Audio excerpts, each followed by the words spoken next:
To turn to the book of Esther. And I want you to understand, being in the right place at the right time, God has you in a position sometimes. You need to know why you are where you are sometimes. And you need to know it could be for the sake of defense of a small thing or a very large thing. And the book of Esther is in between two major releases of captivity.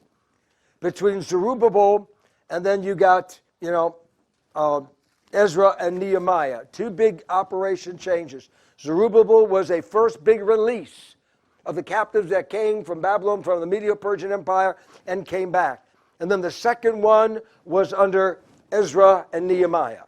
In between was a space of about 60 to 70 years between these two big releases. In each one of these, God had to protect the nation of Israel. He had raised up Daniel a little earlier. And Daniel and his position, always in his position, held the prophetic stance of holding things in place and was that watchman on the wall over the nation from the captivity until the release of Cyrus to make the first move. And we had a release of captives. From that point now we move into that time frame in between and a hatred toward the nation of Israel. We understand the hatred toward righteousness is always something that's undergirded by those that, or is always underneath, always seething underneath by those that despise and not always seen by those that are operating. But in between these two periods of time, there is a seething undergirding of disdain and dislike for the Jewish nation. They are in the Medo-Persian Empire. They are a foreign people with a foreign voice, you would say, serving a different God, operating by different laws and standards. They are God's people, God's standard, operating in a nation as captives, and their demise is always hanging in the balance. So God knows exactly when to raise you up and place you in the right spot so you can be the intercessor for whether or not you've been called to the kingdom for such a time as this. So the story of Esther, and I'll do this kind of quickly and briefly, is the story of King Ahasuerus, and he has got a wife, and the queen's name is Vashti, and this is a setup to elevate people into a prominent position. Because there is one coming, his name is Haman. Haman is an individual, has an undergirding hate for the nation of Israel. And the king is down the road going to promote this man into a position of authority. And unchecked and unchallenged, he could have been the demise of a great assault against the nation. But God's always got a plan coming. Somebody say, always got a plan. He's preparing them for the safety to secure a different position so that the next release of captives can take place so many years down the road. Vashti the queen denies the king's edict. The king wants her to come into the presence. He's having a great royal party going on for weeks and months, and he invites the queen in all of her glory, all of her splendor, to come in and be paraded before the king, and she refuses. She rejects the king's desire. And because of that, she loses her place. She's forever banished from the palace. She'll never again be a part of the system, and her crown is taken away. And what happens now as things settle down, it's time to find a new queen. In the middle of this, there was one named Mordecai. Mordecai is the uncle that is raising one whose name is Hadassah, whose real name is Esther.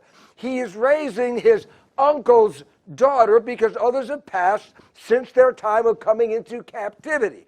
But there's something else about Mordecai. Mordecai is also a gatekeeper. He stands at the gate. He has the position of the gate of the palace, always looking out for those things that could be a threat or a danger to the king. So here God has already placed one into the position who is a Jew.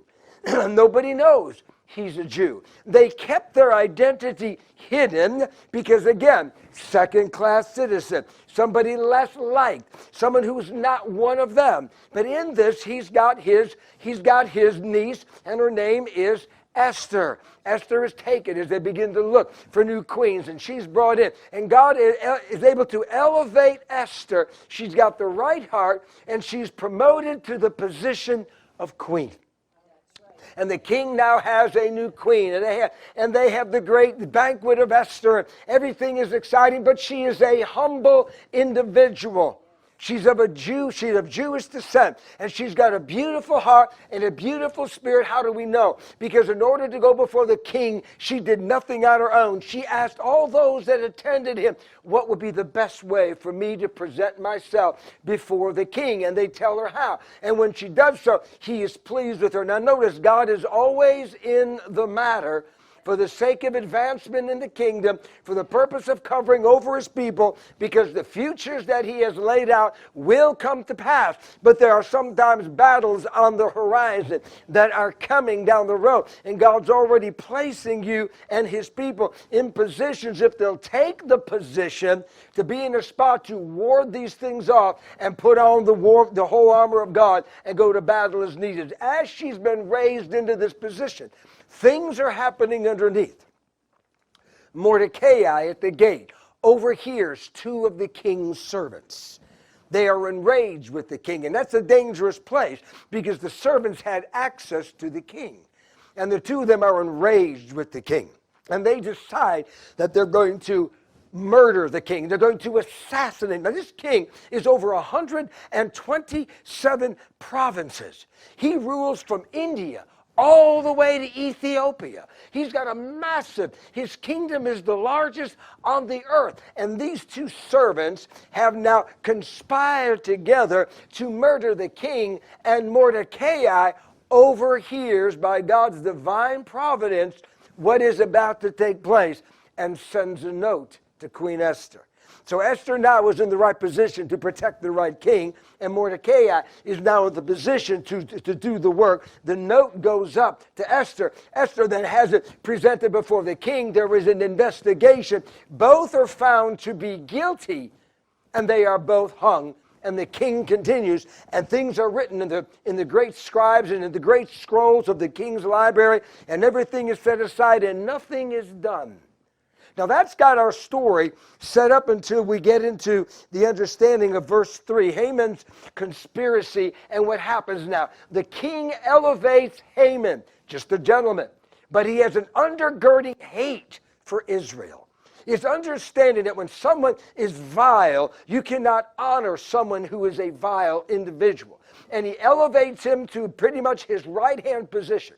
Now, some believe that Haman wore like an idol here on his chest, something that was designed and placed there. And the king had commanded, if you remember back in Daniel, when the king had built a great big idol, he wasn't supposed to build it. Daniel just showed him the vision of the whole thing, and he ended up building this massive thing and wanting everybody to worship this great idol, and it ended up being a demise because Shadrach, Meshach, and Abednego wouldn't do it, hence thrown into the fiery furnace, and God is elevated as the fourth man walks with them through the fire. Now here you've got Haman, and everybody's been told, you need to bow and you need to worship at the presence of Haman. Now we do not worship false gods, and we do not worship man. So with this idol on his chest, he would come in with his peacock pride, and he would expect that everybody but Mordecai would bow his knee.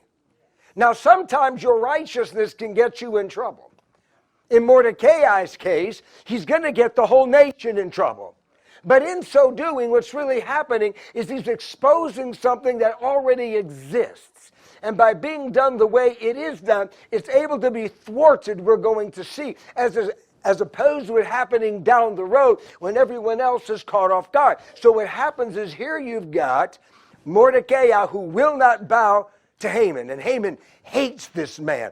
And all the other servants are watching, because at first they're going to be against Mordecai, because, no one wants to be on the side of that guy.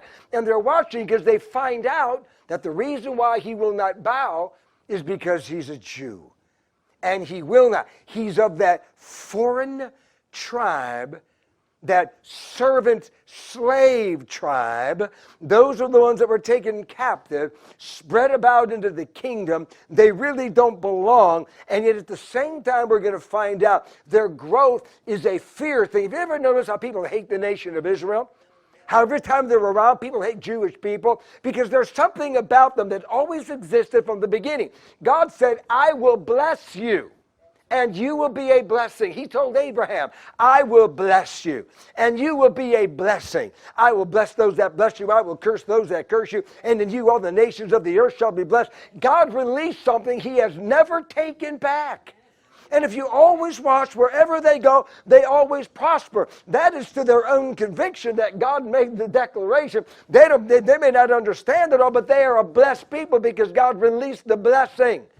And because of that, they always prosper. And because of that, they're always a threat. So people always seem to hate the Jewish nation because for some reason they're always prospering. Well, the nation of Israel, the Jewish nation, is prospering under the reign of this Assyrian king, Xerxes also, and they're prospering. And because of that, they're feared and they're hated.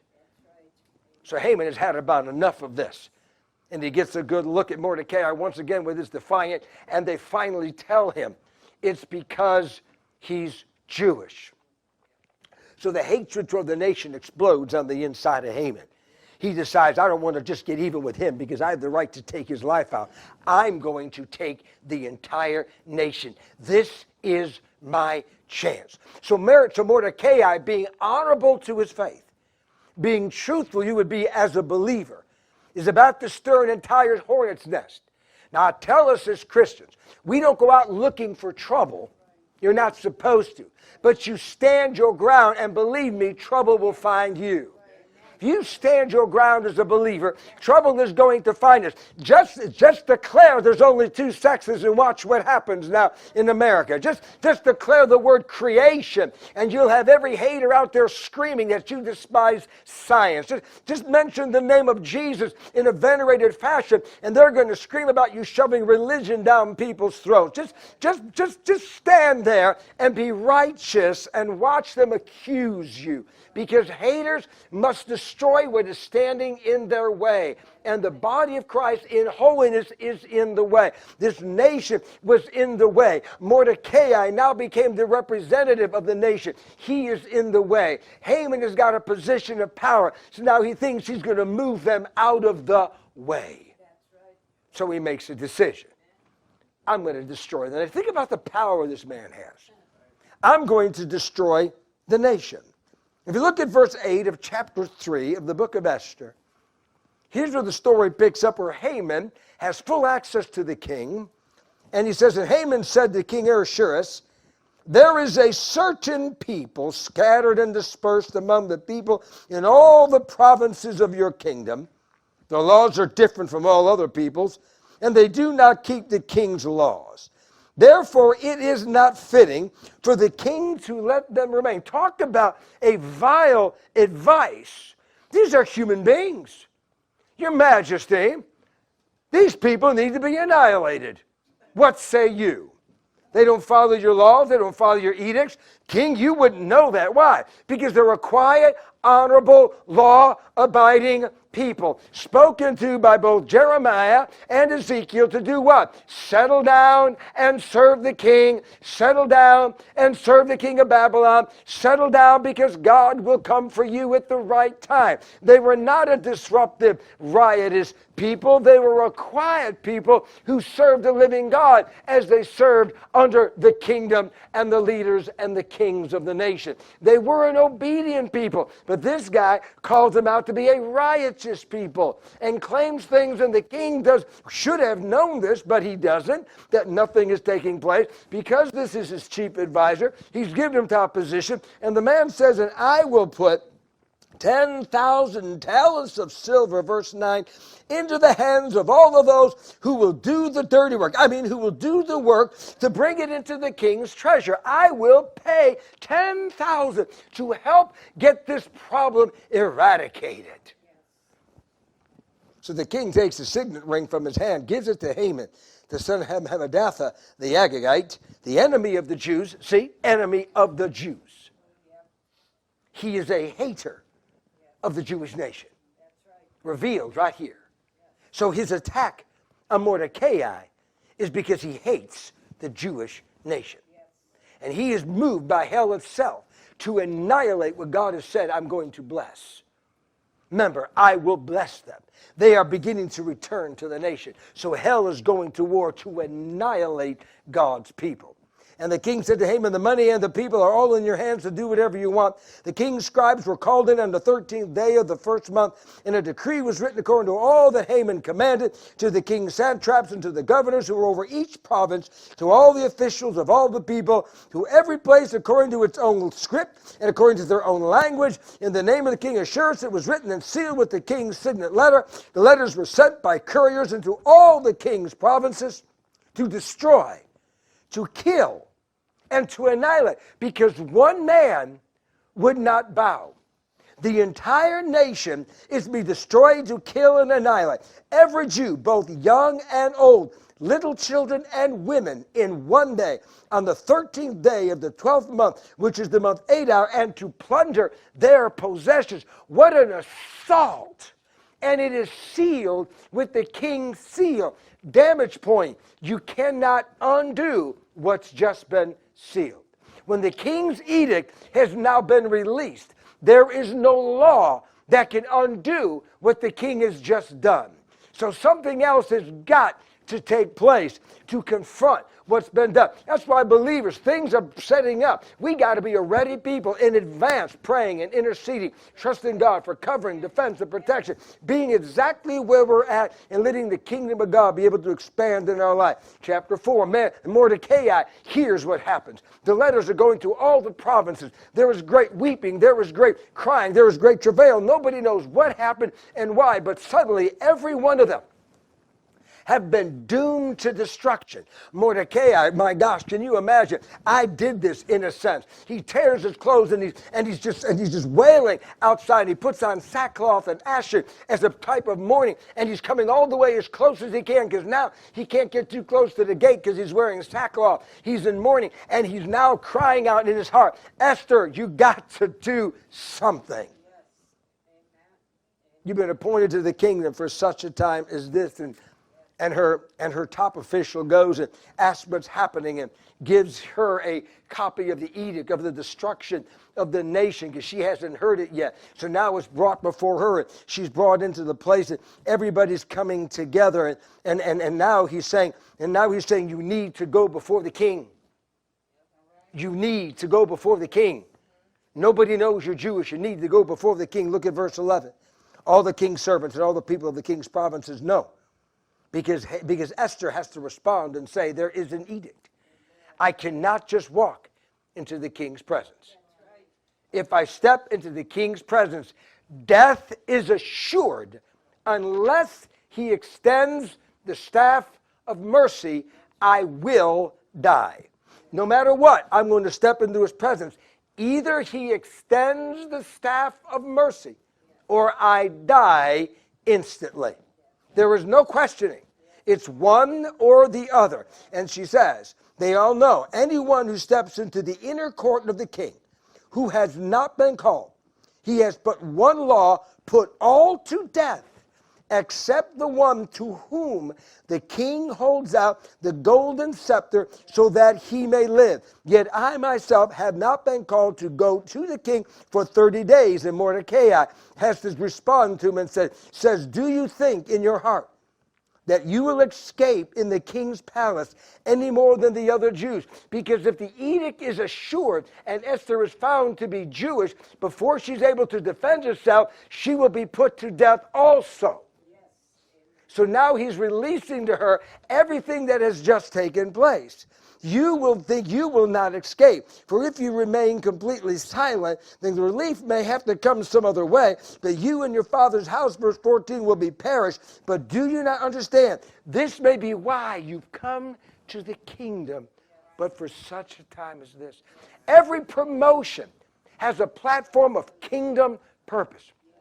Every advancement of the ministry in your life has to have something to do with kingdom authority. It's not just to advance for the sake of advancing. Everything is a positioning, because we are in a spiritual battle. We do not wrestle against flesh and blood, against principalities, against powers.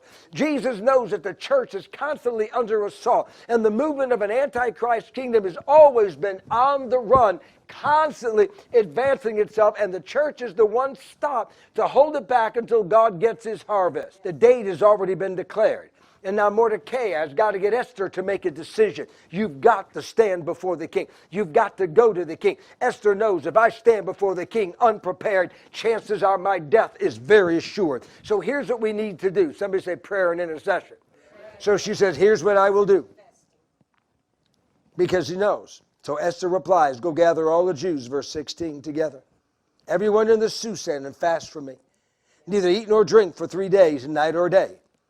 My maids and I will also fast likewise. So I will go unto the king, which is against the law. And if I perish, I perish. So now we need God to not only move the heart of the king, but move the heart of the king in such a way to give Esther total advantage into his presence. He must give her everything. He must look at her with such compassion and with such a desire to not just say, what do you want? But to be moved in such a way that whatever she needs, he is willing to grant. That is huge. His heart must be turned in such a favor because she needs a massive move and a massive favor. So she says, that's what I will do. Chapter 5, and it happened on that third day. Esther put on her royal robes, come what may, and stood in the inner court of the king's palace across from his royal throne in the royal house, facing the entrance. And it was when the king saw Queen Esther standing in the court, she found favor in his sight. And the king held out to Esther the golden scepter that was in his hands. Esther went near with such honor. Remember, with such respect. Believers, we're not here to be arrogant, loudmouth in people's faces. Peaceful and quiet spirit with such respect earns great waves of advancement. It'll bring you before great people. And she goes with such honor and she touches that scepter with an attitude of thank you for the extended hand of your great mercy to my life. And she honors him for who he is. And when she touches, the king is so moved by her risk of taking her life that he says to her, what do you wish, Queen Esther? What is it your request? It shall be given to you, notice, up to half of my kingdom. My gosh, he is so moved by her honor about the risk she took and about the respect. He's moved because people, you never know what you can move in the natural realm by the Spirit of God when we go to intercession and come with the heart of heaven. And as she steps in, the king's whole attitude is completely changed as she steps into his presence, and he's willing to give her anything she needs. So she calls for a banquet. And she calls the banquet for herself and for the king and also for Haman. And she says, bring Haman. And then quickly that he may do as Esther said. So the king and Haman all came to a banquet. Esther had prepared it all with expectation that she would live. And the banquet is made and the king comes in and Haman comes in. As they're at the banquet and doing the thing and the wine is poured, he says to her, verse 6, what is your petition? That it shall be granted. Again, what is your request? Up to half of the kingdom. And it shall be done. She has the heart of the king. But notice, she's not there to abuse the heart. She's there to stand in what her calling is because she's come to the kingdom for such a time as this. And she says, here's what I need. If I have found such favor in the sight of the king, if it pleases the king to grant my petition, fulfill my request, let the king and Haman come to the banquet, which I will prepare for them. And tomorrow I will do as the king has said. Now notice, God has set this up. Don't do it the first night. Have a banquet the second night. And the reason why it's set up as the second night is because Esther doesn't realize that God is going to prepare the defense overnight between the first two banquets. This is where things are going to be set up. So when she has the banquet, no, not this first one, the one that I will do tomorrow night. Let that banquet be the one that everyone comes. And at that banquet, I will then release my petition. And everybody goes to their room. And then you got Haman, who now is Haman, who's heading back, all excited that the queen has brought him into a banquet, but he sees Mordecai, and that hatred, that hating spirit rises up against him, and he goes back home to his family and to his wife. And he's like, I hate that man. I'm going to see the king, but I'm still not satisfied. Even though I'm the only one with the queen and the king, I hate that man and everything about him. Well, then here's what you do. You build yourself a gallows 75 feet high, and when you go in tomorrow, then have the king hang Mordecai on it, because he's nothing more than one of those Jews, and put him to death and rid him of your life. And everybody just pours a little more wine. They build the gallows that night, and the next morning, next evening, it's time. But the morning is, something is happening overnight. And while he's building a gallows, the king is tossing and turning. The king cannot sleep. There's an angel in his room.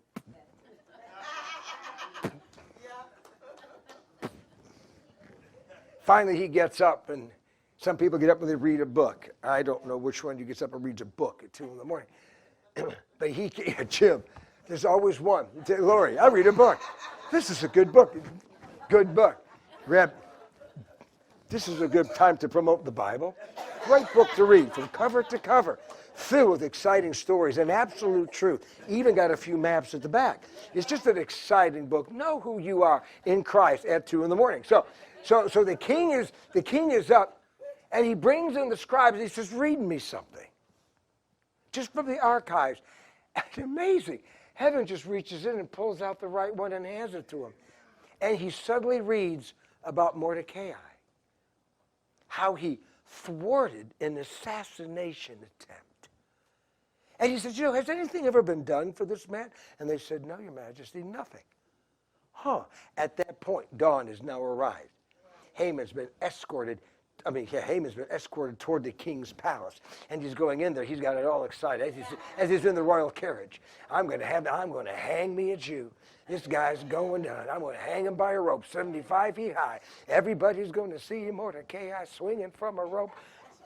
As he steps in to the thing, the king just turns and says, Haman, what should be done to a man that the king delights to honor at the highest level? Now, let's back that whole film up. Okay.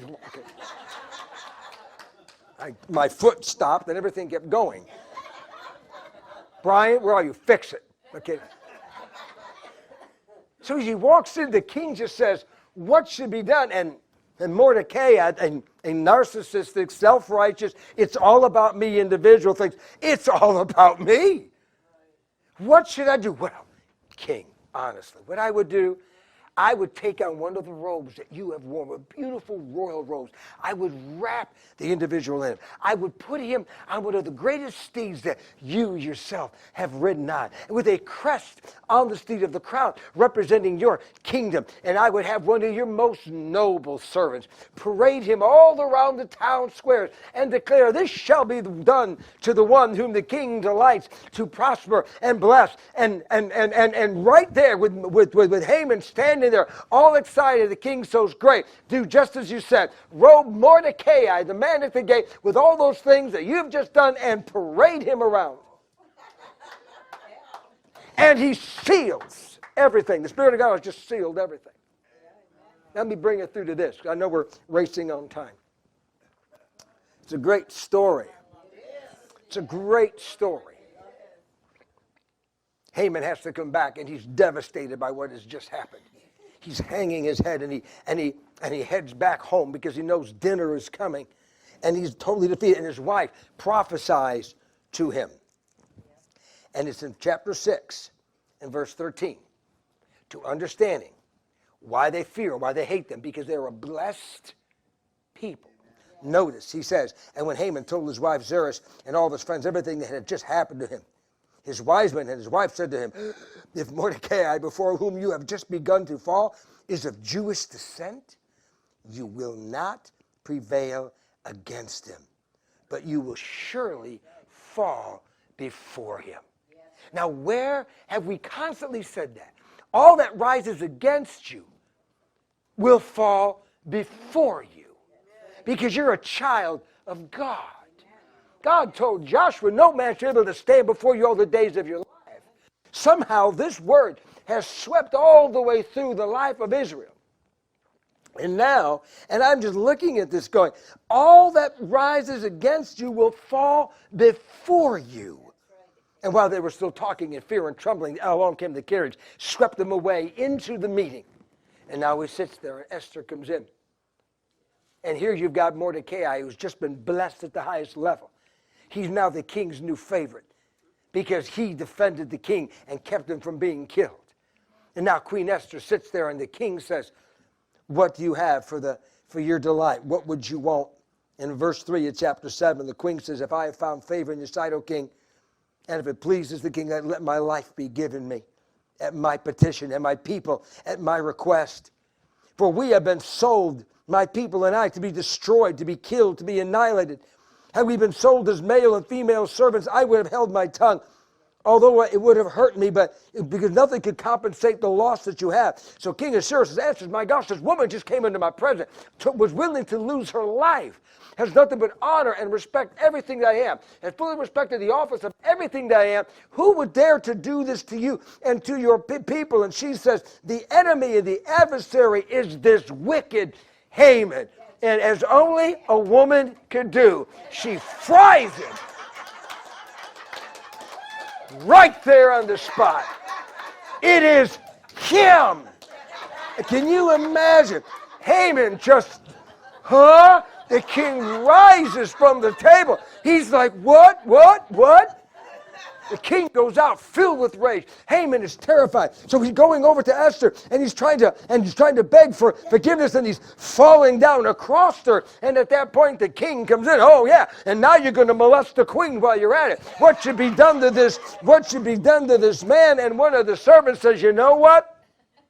Haman built a gallows for Mordecai to have you hang him on it. And he said, hang him on his own gallows. Bam! And in a flash, the ring is yanked off his hand. All his royalty is stripped from him. He's dragged up, going up. The hat goes over his head, and he is dangling within 5 minutes.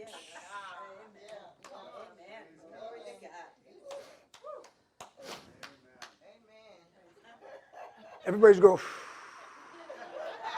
what just happened? Meanwhile, Mordecai suddenly is inherited everything. Queen Esther brings him before the king and says, this is who he is. He's my people. He's my uncle.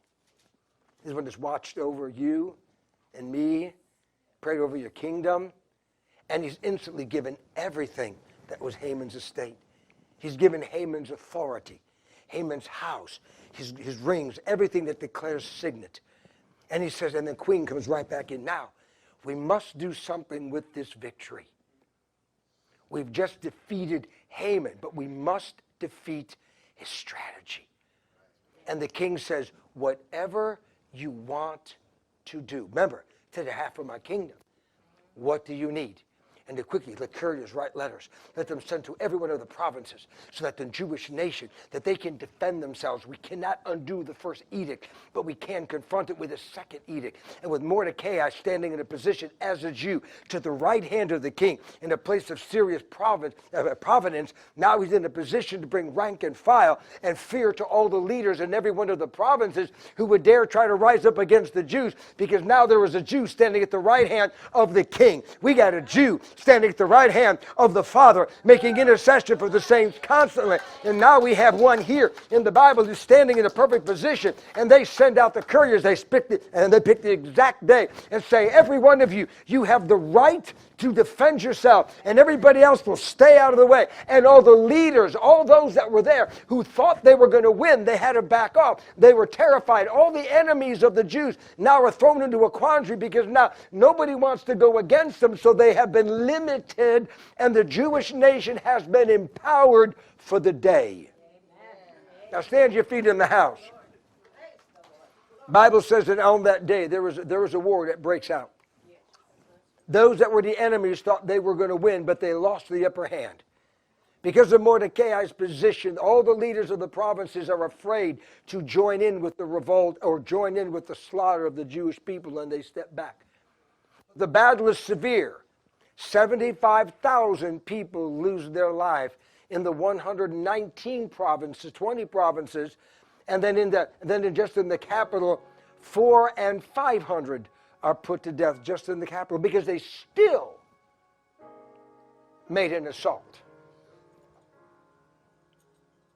Having the position didn't mean it was over with. It meant, as we have preached in the past, suddenly you have the advantage. You put on the whole armor of God, now you have the advantage. The Jewish nation was suddenly clothed with dignity. They were suddenly given the right because of one standing at the right hand of the king. And with the queen there, you are given the right and the full backing to defend yourself. And the whole palace is on your side. All of heaven is on your side. No weapon formed against you will prosper. And the battle raged, and they won the day. Mordecai is promoted to one of the highest positions. The nation is secured and sealed and covered and prepared. And those not so many years later, another great release would happen back to the promised land. One that would have been thwarted or defeated by the move of one named Haman. But God turned it all around. So another people are going to be released and continue to go. Father, I thank you.